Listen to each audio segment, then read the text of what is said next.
हिंदू धर्म में मृत्यु के बाद अस्थियों को गंगा नदी में विसर्जित किया जाता है, लेकिन अस्थि विसर्जन से पहले मृत व्यक्ति की अस्थियां दाह संस्कार के 3 दिन बाद एकत्रित की जाती है। आखिर क्यों किया जाता है ऐसा, और क्या इसकी कोई खास वजह है? आइए विस्तार से जानते हैं। अस्थि विसर्जन किसी मृत व्यक्ति के दाह संस्कार के बाद किया जाने वाला एक अनुष्ठान है। इसका अर्थ होता है चिता में जल गए मृत व्यक्ति की हड्डियों और राख को जल में विसर्जित करना।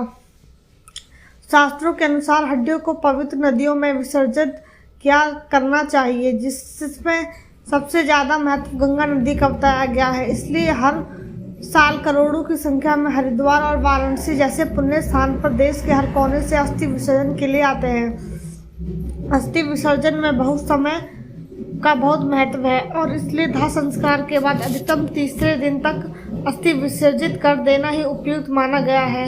अब सवाल उठता है कि अस्थि विसर्जन से पहले और दाह संस्कार के 3 दिन ही क्यों मृतक की अस्थियां चुनी जाती है?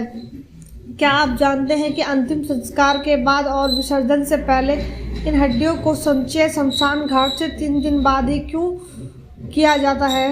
चलिए इस बारे में जानते हैं। हिंदू धर्म के 18 पुराणों में से एक गरुड़ पुराण में मृत्यु और मरण से संबंधित समस्या रहस्यों को उजागर किया गया है। इन्हीं विचित्र रहस्यों के बीच गरुड़ पुराण में 3 दिन बाद अस्थि संचय करने के सही कारणों को बताया गया है और साथ ही अस्थि संचय के कुछ नियम को वर्णन किया गया है, जिनमें से एक है मृत्यु के 3, 7 और 9वें दिन अस्थि संचय करना और साथ ही उनका विसर्जन 10 दिन के भीतर करना।